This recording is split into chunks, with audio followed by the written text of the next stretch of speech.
സൂറത്ത് നിസായിലെ 82-ാമത്തെ ആയത്തുമായി ബന്ധപ്പെട്ട് ജബ്ബാർ പറയുന്ന മറ്റൊരു സംഗതി, അതിൽ വൈരുദ്ധ്യങ്ങളുണ്ട് എന്ന് തെളിയിക്കാൻ വേണ്ടി ജബ്ബാർ പറയുന്ന കാര്യം, അംറുബിനു ഷുഐബ് പറയാണ്. അംറുബിനു ഷുഐബ് തൻ്റെ പിതാമഹനിൽ നിന്ന് ഉദ്ധരിക്കുന്ന ഒരു സംഭവം. പിതാമഹൻ നബി സല്ലല്ലാഹു അലൈഹി വസല്ലമയുടെ സഹാബിയാണ്. അദ്ദേഹം പറയാണ്, ഖറജ റസൂലുള്ളാഹി സല്ലല്ലാഹു അലൈഹി വസല്ലമ ദാത്തയൗം വന്നാസു യതകല്ലമൂന ഫിൽ ഖദർ. നബി സല്ലല്ലാഹു അലൈഹി വസല്ലം ഒരു ദിവസം വീട്ടിൽ നിന്ന് പുറത്തു വന്നു. ആളുകൾ ഖദറിനെ സംബന്ധിച്ച് സംസാരിച്ചു കൊണ്ടിരിക്കുകയാണ്. വകാന്നമ യുഫഖഉ ഫീ വജ്ഹിഹി ഹബ്ബുർ റുമ്മാനി മിനൽ ഖദബ്. നബിയുടെ മുഖത്ത് നബിക്ക് ദേഷ്യം തോന്നിയിട്ട് റുമ്മാൻ്റെ ഹബ്ബ്, റുമ്മാമ്പഴത്തിൻ്റെ മണികൾ ഇങ്ങനെ കൊത്തിവെച്ചതാണെന്ന് തോന്നാവുന്ന വിധത്തിൽ. കാരണം നബി സല്ലല്ലാഹു അലൈഹി വസല്ലമയുടെ മുഖം വെളുത്ത മുഖമായതുകൊണ്ട് അവിടെ ദേഷ്യം വരുമ്പോൾ രക്തത്തുടിപ്പുണ്ടാവും. അതിനെ സംബന്ധിച്ചാണ് ഈ പറയുന്നത്. ഇവർ സംസാരിക്കണ എന്തിനെ പറ്റിയാണ്? ഖദറിനെ സംബന്ധിച്ചാണ്. അപ്പോൾ നബി സല്ലല്ലാഹു അലൈഹി വസല്ലം അവരോട് ചോദിച്ചു, മാലക്കും തദ്രിബൂന കിതാബല്ലാഹി ബഅദഹു ബിബഅദ്. നിങ്ങൾ അള്ളാഹുവിൻ്റെ കിതാബിനെ അതിലെ ഒരു ഭാഗം എടുത്ത് മറ്റൊരു ഭാഗത്തെ വിമർശിക്കുകയാണോ, ഖണ്ഡിക്കുകയാണോ, അല്ലെങ്കിൽ അതിനെ കൈകാര്യം ചെയ്യുകയാണോ എന്നൊക്കെ അതിനർത്ഥം പറയാം. ബിഹാദ ഹലക്കമങ്കാന കബലക്കും, നിങ്ങളുടെ പൂർവികന്മാർ ഇതുവഴിയാണ് പിഴച്ചു പോയിട്ടുള്ളത് എന്ന് നബി സല്ലല്ലാഹു അലൈഹി വസല്ലം അവരോട് പറഞ്ഞു. ഇബ്നു കസീർ ഉദ്ധരിച്ച മറ്റൊരു റിപ്പോർട്ടിലുള്ളത്, ഞങ്ങൾ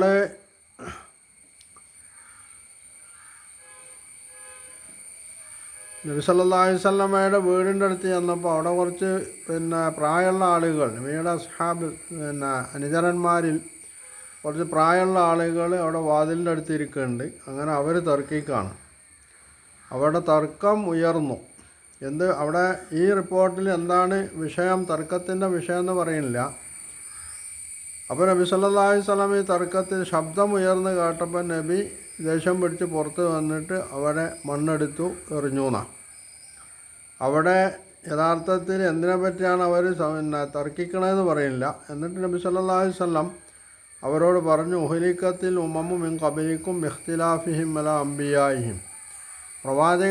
തങ്ങളുടെ പ്രവാചകന്മാരെ സംബന്ധിച്ചുള്ള ഭിന്നതയുടെ കാരണത്താലാണ് നിങ്ങളുടെ പൂർവികന്മാർ അവർക്ക് നാശം സംഭവിച്ചിട്ടുള്ളത്. എന്ന് പറഞ്ഞാൽ അവർ വഴിതെറ്റിപ്പോവാൻ അതാണ് കാരണം. വളർബിഹിമുൽ കുത്തുബ ബാളഹാ ബിബാദ്. ഗ്രന്ഥങ്ങൾ, അതായത് പൂർവ്വവേദങ്ങൾ, ആ വേദങ്ങളിലെ ചില പരാമർശങ്ങൾ മറ്റ് പരാമർശങ്ങളുമായിട്ട് എടുത്ത് അതിനെ താരതമ്യം ചെയ്ത് അതിനെ നിരൂപണ വിധേയമാക്കുന്നത് കൊണ്ടാണ്, ആക്കിയത് കൊണ്ടാണ് അവർ പഴച്ചു പോയിട്ടുള്ളതെന്നാണ്. ഖുർആൻ അവതരിച്ചത് ഒന്നിനെ കളവാക്കുന്ന, തള്ളിക്കളയുന്ന രീതിയിലല്ല, ഒന്നിനെ സത്യപ്പെടുത്തുന്ന രീതിയിലാണ്. അതുകൊണ്ട് നിങ്ങൾക്കതിൽ നിന്ന് മനസ്സിലായ സംഗതി അനുസരിച്ച് നിങ്ങൾ പ്രവർത്തിക്കുക. മനസ്സിലാവാത്തതാണെങ്കിൽ അത് മനസ്സിലാവുന്ന അറിയുന്ന ആളുകളുടെ അടുത്തേക്ക് വിടുക, അവരുമായിട്ട് ബന്ധപ്പെട്ട് സംസാരിക്കുക, അല്ലെങ്കിൽ അതിന് പരിഹാരം കാണാൻ, സംശയം തീർക്കാതെ. ഇത് വച്ചിട്ടാണ് ജബ്ബാർ ഖുർആനിൽ വൈരുദ്ധ്യമുണ്ട് എന്ന് തെളിയിക്കാൻ ശ്രമിക്കണം. ഈ ഹദീസുകളിൽ രണ്ട് സംഗതിയാണുള്ളത്. ഒന്ന്, കുറച്ച് വൃദ്ധരായിട്ടുള്ള ആളുകൾ തർക്കിക്കുന്നു. അതെന്ത് വിഷയത്തിലാണെന്നുള്ളത് അവിടെ പറയില്ല. രണ്ടാമത്തേൽ ഖദറിനെ സംബന്ധിച്ചാണ് തർക്കിക്കുന്നത് എന്ന് പറയുന്നുമുണ്ട്. അപ്പോൾ ഇത് രണ്ടും കൂടി സംയോജിപ്പിച്ചാൽ കിട്ടാവുന്ന സംഗതി എന്താ? ഖുർആനിൽ പറഞ്ഞിട്ടുള്ള ഖദറുമായി ബന്ധപ്പെട്ടാണ് ഇവരുടെ ചർച്ച. അപ്പോൾ സ്വാഭാവികമായിട്ട് ഒരു സംഗതി വേണ്ടത്ര ഗ്രഹിക്കാൻ കഴിയാത്ത ആളുകൾ, ഇപ്പോൾ സഹാബിമാരാണ് എന്ന് വെച്ച് എല്ലാ കാര്യങ്ങളും ഗ്രഹിക്കാൻ കഴിയുന്ന ആളുകളാണ് അവർ എന്നൊരിക്കലും പറയാൻ പറ്റില്ല. അത് ജബ്ബാറിന് ആവില്ല എന്നാണ് എനിക്ക് തോന്നുന്നത്. കാരണം ജബ്ബാർ വലിയ ബുദ്ധിമാനും വലിയ യുക്തിവാദി ആയതുകൊണ്ട് യുക്തിബോധവും യുക്തിവാദവും തമ്മിൽ വേർതിരിച്ചാൻ അറിയാത്ത ഒരു മരമണ്ടനായതുകൊണ്ട് ജബ്ബാറിനെ മനസ്സിലാകാൻ പോകില്ല. കാരണം മനുഷ്യർ പറഞ്ഞാൽ ബുദ്ധിപരമായി തന്നെ പല തട്ടിലുള്ളവരാണ്. അപ്പോൾ ഈ പലതട്ടിലുള്ള ആളുകൾ സ്വാഭാവികമായും ഒരു ഗ്രന്ഥം, ആ ഗ്രന്ഥത്തിലെ പരാമർശ വിഷയം, ആ വിഷയം സംബന്ധിച്ച് വേണ്ടത്ര മനസ്സിലാക്കാൻ കഴിയാത്തവരുടെ കൂട്ടത്തിലുണ്ടാവും, മനസ്സിലാക്കാൻ കഴിയുന്നവരുണ്ടാവും. അപ്പോൾ ഈ മനസ്സിലാക്കാൻ കഴിയാത്ത ആളുകൾ ഒന്നിതിൽ ഭാഷാ പ്രശ്നമാണ്, ഭാഷാ പ്രയോഗം പ്രശ്നമാണ്. അതുപോലെ തന്നെ പറയുന്ന കാര്യം അത് ഏതർത്ഥത്തിൽ ഏത്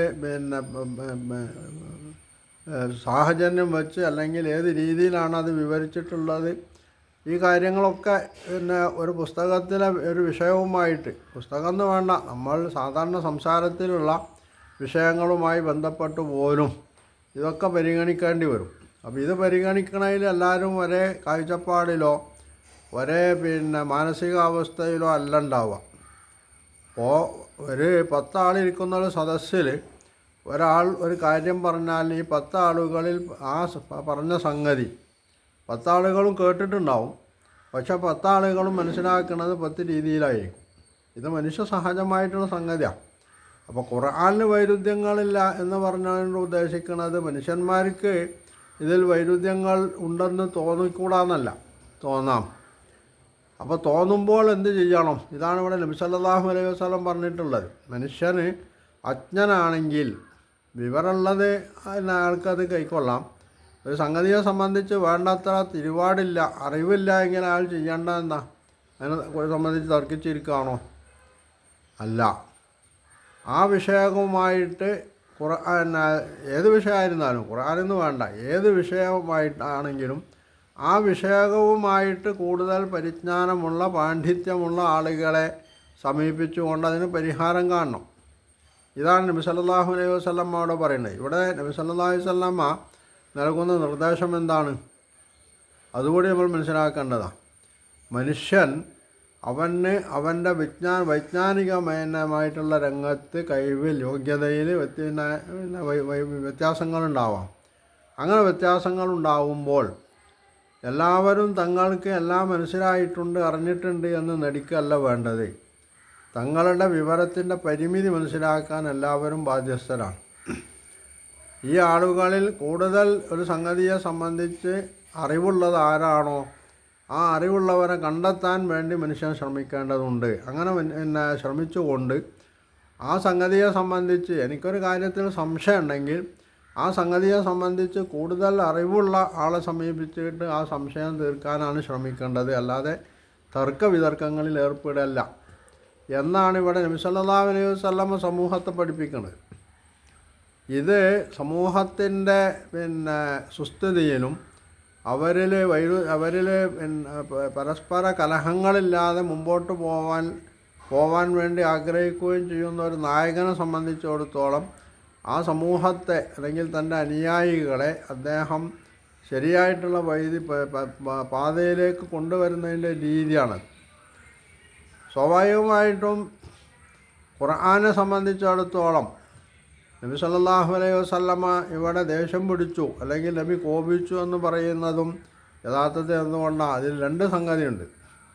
ഒന്ന് നബിൻ്റെ വീടിൻ്റെ വാതിൽക്കൽ ഇരുന്നിട്ടാണ് ഈ ഒച്ചയും പടി ഉണ്ടാക്കുന്നത് എന്നതാണ്. അപ്പോൾ ബഹളം ഉണ്ടാക്കുക എന്നത് സ്വന്തം വീട്ടിൻ്റെ മുറ്റത്ത് വാതിൽ പടിക്കൽ ഇരുന്നിട്ട് ബഹളം ഉണ്ടാക്കാനുള്ളത് ആരും ഇഷ്ടപ്പെടില്ലാന്നുള്ളത് ഒരു സംഗതിയുണ്ട്.